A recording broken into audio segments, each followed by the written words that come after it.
Hey, John, Quinn Rochford at St. John's. We really appreciate you coming on.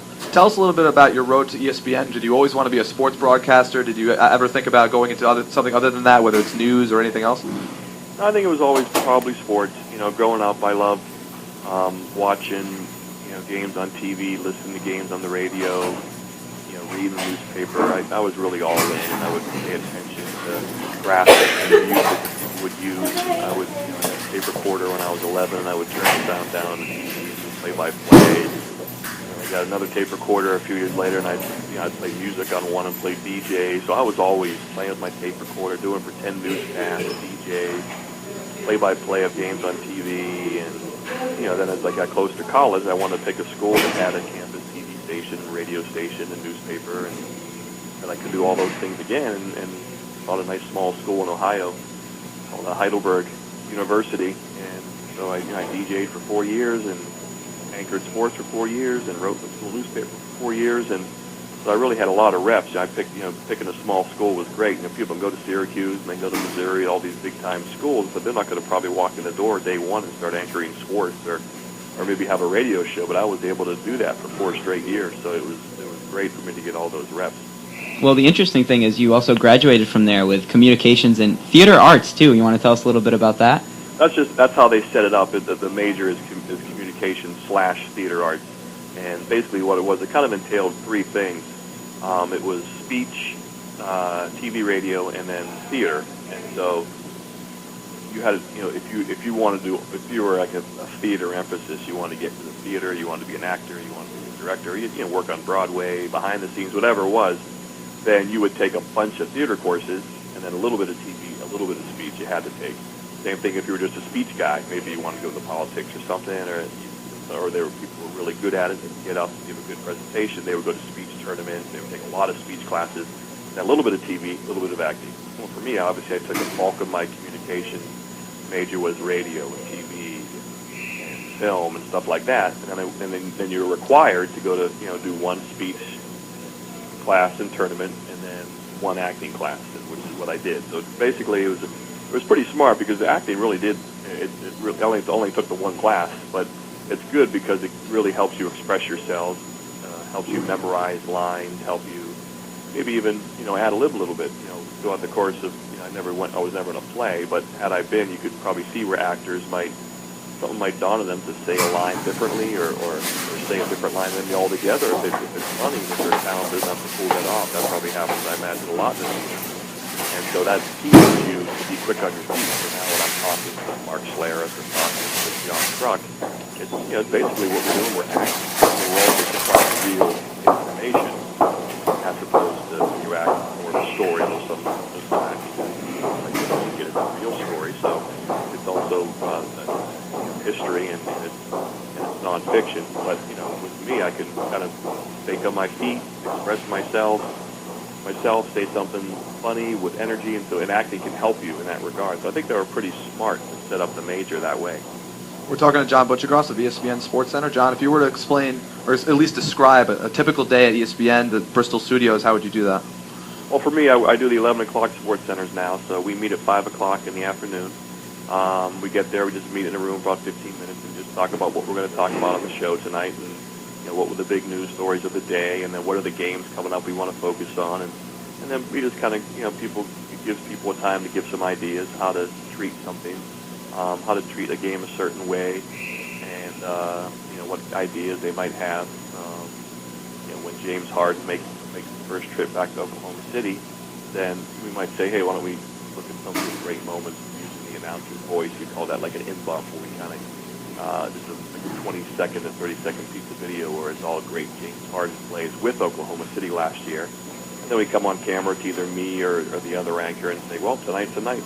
For the first time, James Harden returns to play against his former teammates, and kind of just set the situation up on how it happened again. And there might be a quote out there from somebody talking about the matchup, and so just a way to present the game a little bit bigger and differently to catch people's eyes. So it's just and then from there, after the meeting, we just kind of go up to our little area where we all meet and sit in the newsroom in our pods and just kind of kill some time for a while the producer puts the rundown in, where he assigns what story, what game you're going to have, so you have an idea what to watch and what to start to write. And then, the games start coming on at 7, and then we just basically watch a lot of games while we, write the show and prepare for the show, and then head down to the studio and showtime. Well, we're talking to John Buccigross here on WSJU Radio. John Buccigross of ESPN Sportscenter, and in addition to SportsCenter, John, there's no question that your love is in hockey. You have the 2013 Frozen Four, the college hockey, coming up. Where did your love of hockey come from? And are you kind of disappointed in the company that you work for, ESPN's treatment of hockey, how it's been really pushed aside in that regard? Like I said, growing up, I liked all sports: football, basketball, baseball, and hockey pretty equally. And then eventually, I would grow to love golf a lot as well. So to me, they're all just the same to me. They're all great sports, and I like how the differences of them, and how you pick one up for a while, and then you pick another one up for a while, and then you keep things fresh as a fan for all the sports. And then there was just an opening at ESPN that when I got hired there eventually, because I was one of the few who had any interest or knowledge of the game, there was just an opportunity there, and I just chose to fill it. If there was, for some reason, a bunch of hockey people and no basketball people, I could have filled the basketball void. So as a result, I filled the hockey void, and then obviously got to really enjoy the game even more when I meet the people and get a deeper understanding of the people and the players. And now it's been really good, for me to write for ESPN.com for 11 years, and now take the next step and start doing some play-by-play. I've been doing the regional play-by-play for about 4 years, but now I'll be doing the Frozen Four starting this year, which is exciting. And, hopefully one day the NHL will come back. There's nothing to cover now because they're not playing. Usually we wait for the playoffs because that's when most of the interest around hockey outside the diehards really, starts with the playoffs, the 2-month playoff tournament.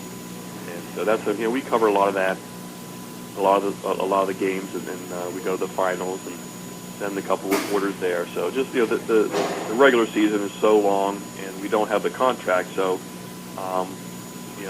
we're not going to be as aggressive to push the sport where we're not spending hundreds of $millions to show the game.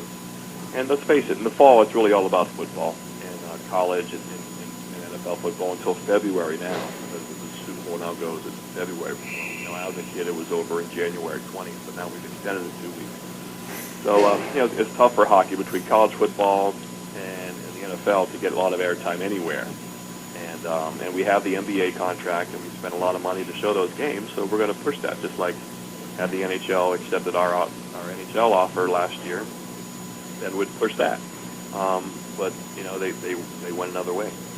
John, you're very active on the Twitterverse, and one of the things you've made famous during the months of April and May is the hashtag Bucci Overtime Challenge. Just tell us a little bit about that, the fun you have with that, and how it started.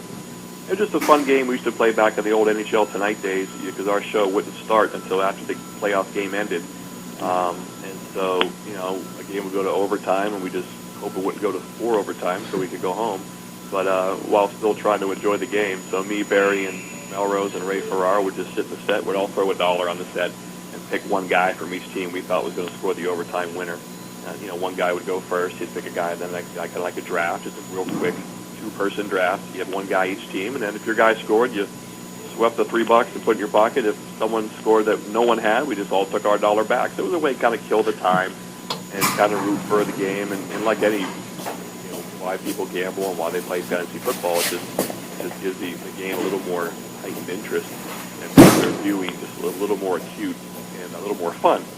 And so I started doing that on Twitter, and just if people won, I would retweet like 10 winners. The people got the right, and I kind of floated out there. Maybe I'll make a T-shirt. And people seemed interested, so I made a bunch of T-shirts. And now I give if people are right of all the winners, I'll pick 2 or 3 people, and I'll mail them a T-shirt. And I also sell them and give all the money to charity, and that's been really successful too. I raised $2,000 for every once in a while. I'll send out some money to different hockey-related charities. So they do hockey in Harlem, they buy hockey equipment for inner-city kids, or Jack Jablonski, the high school kid who got paralyzed when he was hit from behind last year in Minnesota. And now I'm looking to help out a kid, hopefully in the New York, New Jersey area, who was affected by the storm. I think I found a kid whose family lost everything. I offered to buy all of his equipment from helmet and skate, and I'll use it, and that's all come from T-shirt money. Wow.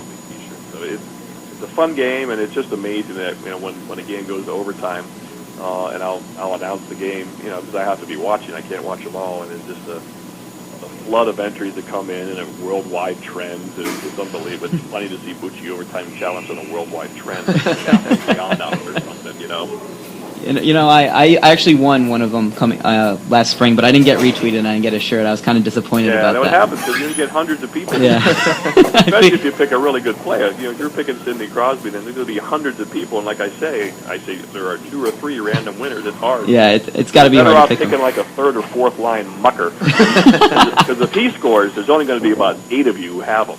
So the odds are going to be much better. If that guy scores, your odds are much better to win.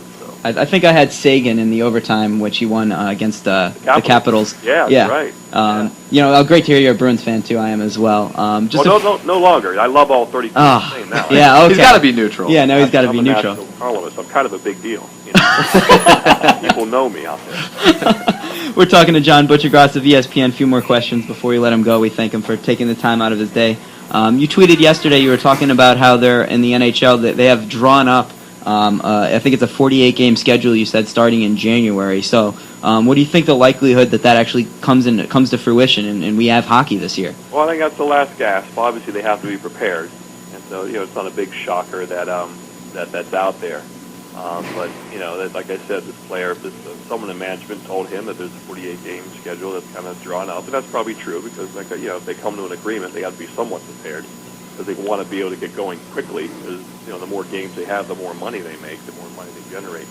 But it also tells me that maybe all along they've been planning to take this far, take the players as far as they can, and then kind of deliver this ultimatum offer that here's the offer, or we're going to shut it down. And I go back and forth. I can't believe that the NHL would cancel another season. I'd be surprised if the players just wouldn't take the offer because otherwise they're sacrificing the entire season, which doesn't make math sense to them.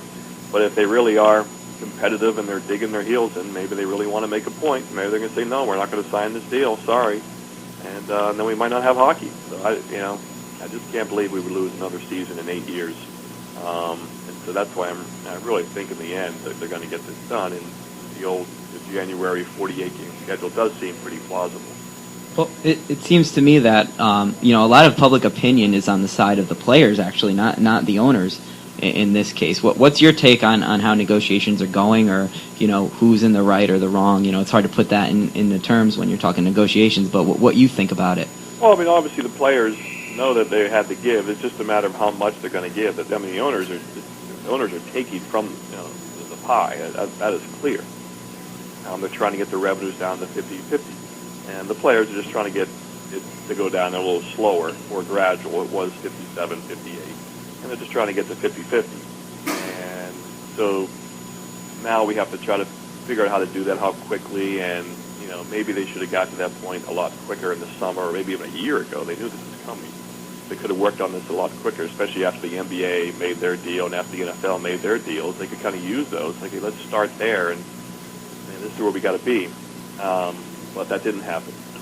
So really, it's about the players trying to give away a little less, because they're definitely losing here from the pie standpoint. So it's just a matter of how greedy the owners are going to be and how much. But there are real teams who have real problems in terms of losing lots of money, and that's why the owners want the players to pay more, and the players want the owners to have more revenue share, and they want the rich teams like the Maple Leafs and the Rangers to donate to those lower teams like the Panthers and the Coyotes and things like that. And you can see why those owners why should I give money to a team that's not run very well? But eventually baseball figured it out, and they do that now. And the Royals and the Pirates and those teams get big checks from the Yankees and teams like that, and everyone's making money. And there's no more work stoppages. So eventually we got to get to that point where the hockey teams share a little bit more, and then get down to that 50-50 area and have some richer teams share a little bit more with the poor teams. We are selling competition here. It's not cutthroat trying to put other people out of business. They want them to stay in business, so they probably should help with this a little bit. A lot of people down in the New York area, I don't know how many because I don't know how big their fan base is anymore, are happy that the Islanders are moving over to Brooklyn. Just give us what you think about the move, how good it is for them, and how good it is for hockey in New York. Yeah, well, I would say I feel sad for the people in Long Island because it's it's a great tradition out there. But it's not as convenient for people who live obviously within that 10-minute trip arena. But they could still go to the games. It'll be a little bit of a schlep, but they can still get there. But Brooklyn's obviously such a high populated area. It's in the city. It'll be have an exciting vibe to it for people who live there and public transportation or walk to the game or take a cab to the game the arena is a nice size. I think nice intimate size compared to some other bigger ones. So I think the move is probably a good one. It could maybe create even a bigger rivalry like we see with the Nets and Knicks now, much bigger now than it was before. And I think the same thing, even though the Nets were in New Jersey and the Islanders were still in the state of New York, it's still going to be different.